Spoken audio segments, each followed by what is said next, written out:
Quel est ton prénom? Mélanie. Mélanie. Alors Mélanie, indiquez votre plus grand idéal collectif ou communautaire en un mot.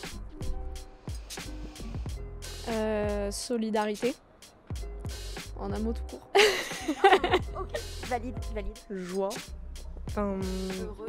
heureux, ouais, partage. La paix. L'entente. Ouais. Tout au long de votre vie, dans quel domaine avez-vous régulièrement ressenti un climat de liberté? Dans le sport.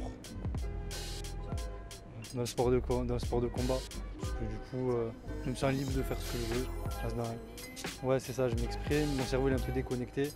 Et du coup, je fais ce que j'ai envie de faire et ce que j'aime. Du coup, d'un certain côté, je me sens libre. Parce que vu que je suis déconnecté, je pense plus à les autres aspects de ma vie, je peux que me focus sur ça. Du coup, j'ai l'impression que je peux faire que ça.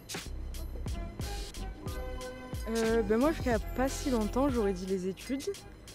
Mais plus on avance, plus c'est compliqué. Donc je suis pas sûre que je répondrai ça maintenant. Mais du coup, je sais pas trop.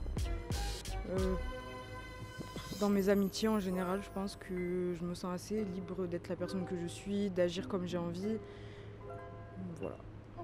L'équitation, c'est un sport que je fais depuis très longtemps et j'ai toujours senti ce moyen de m'évader, de liberté, moi et le cheval. Est-ce que tu peux développer? En fait là je fais de l'équitation émotionnelle, sensorielle, donc on monte pas forcément sur le cheval en fait et du coup on le libère, on lui fait galoper pour qu'il libère toutes ses émotions, toutes ses casseroles et tout, et en fait le cheval doit se connecter à toi et en fonction que tu le regardes, c'est le cheval qui décide de ok là je vais travailler, et s'il dit non j'ai besoin encore de me défouler, de retirer tout ce que j'ai, il va continuer à galoper et voilà.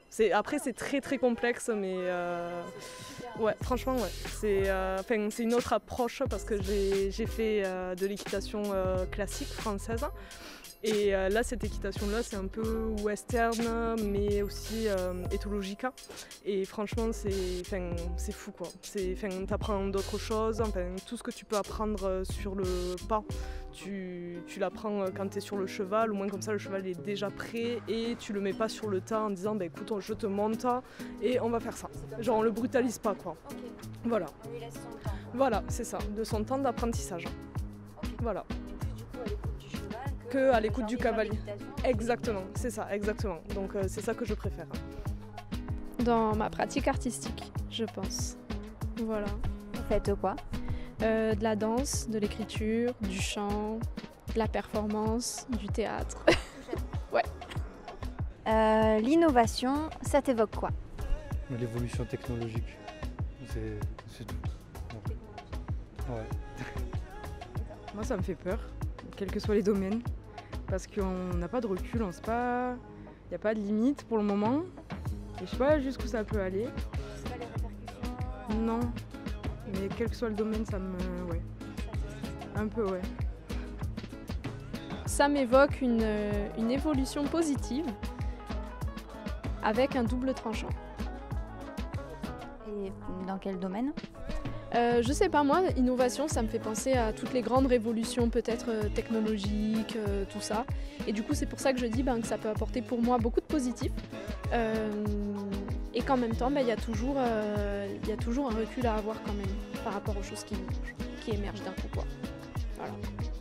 L'innovation, ça m'évoque plutôt quelque chose d'innovant, donc qu'on doit avancer. Pour pouvoir concrétiser plus ce projet et du coup toujours progresser dans ce projet pour que ça soit innovant, plus simple pour les personnes ou pour soi-même, et du coup voilà ouais, ça. Du coup, si tu devais donner un domaine au projet?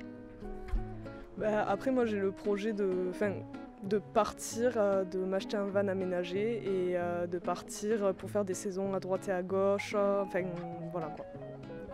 J'entends souvent ça. Et moi aussi, je partage ce projet.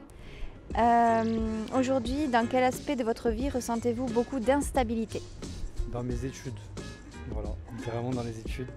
Parce que du coup, les révisions, pression, les notes, et du coup, comme je suis Comme je travaille à côté des études et que j'ai les études, j'ai beaucoup moins de temps pour mes études. Et du coup, je cumule beaucoup de choses et c'est compliqué à gérer tout à la fois. Et puis même, dans mes études, j'ai des professeurs qui sont assez exigeants. Et du coup, les notes, c'est un peu eux leur humeur, on va dire ça comme ça. Donc, je pense que le seul aspect instable de ma vie, ça serait dans les études. Parce que beaucoup de charges. Dans l'organisation, ouais, il manque juste du temps. En vrai, il me faudrait beaucoup plus de temps. Ça rejoint un peu ce qu'il disait. Ce serait l'économie, mais en lien avec le travail aussi, parce que du coup, moi aussi je bosse à côté de mes études. Et du coup, ça met de la pression sur mes études, mais aussi sur le travail. Du coup, est-ce qu'on arrête de travailler, est-ce qu'on n'arrête pas? Mais on a besoin d'argent, du coup, on continue à travailler. Du coup, je trouve ça très compliqué de tout concilier. C'est vrai que professionnellement, je suis assez instable. Je sais pas comment dire.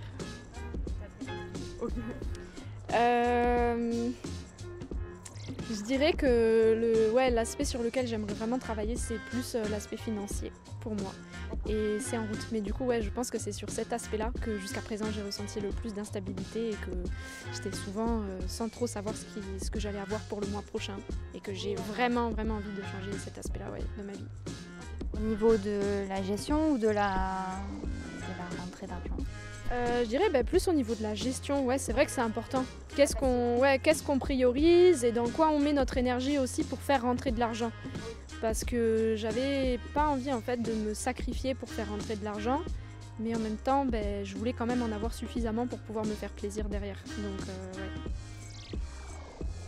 Je pourrais pas te dire parce que vu que là je suis dans un choix, du coup comme j'ai dit tout à l'heure avec le van aménagé, c'est une grosse décision parce que quand même je plaque mon travail, mon CDI, l'endroit où j'ai vécu et tout, toute ma famille, mais à la fois je me dis c'est bien pour moi parce que ça va me permettre de connaître d'autres personnes, de voir d'autres cultures, tout ça quoi. Dernière question, quand vous observez attentivement le monde autour de vous, quel est le thème qui nécessite un changement radical, voire même une révolution? Je pense que faut changer tout le système. Mais en vrai, déjà, si les gens, dans leur éducation, ils ont un peu plus de respect et de compréhension, on va dire ça comme ça, genre se mettre à la place des autres, je pense que le monde déjà irait mieux. Dans la phase économiquement, professionnellement, les gens iraient mieux. Dans l'éducation. L'éducation, parce que les gens sont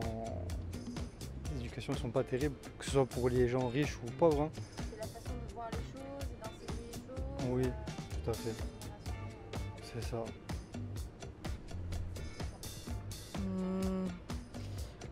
Ça rejoint encore un peu ce qu'il dit, mais je pense que l'école a besoin d'un gros...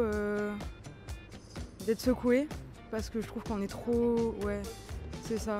Dans la manière d'enseigner, dans la manière de ce qu'on traite, etc. Alors je sais qu'il y a des gens qui font vraiment de leur mieux pour essayer de faire bouger tout ça, mais je pense que ça peut pas venir que des profs en eux-mêmes, il faut que ce soit plus haut, etc. Parce que forcément, pas forcément l'éducation, mais tout ce qu'il y a autour, ça joue aussi dans l'ouverture d'esprit des gens, dans l'empathie, dans la façon de voir les choses, dans leur façon de contrôler, d'agir, etc. Et je pense que vraiment, il faudrait que ce soit à n'importe quel niveau, il faudrait que ça change, quoi.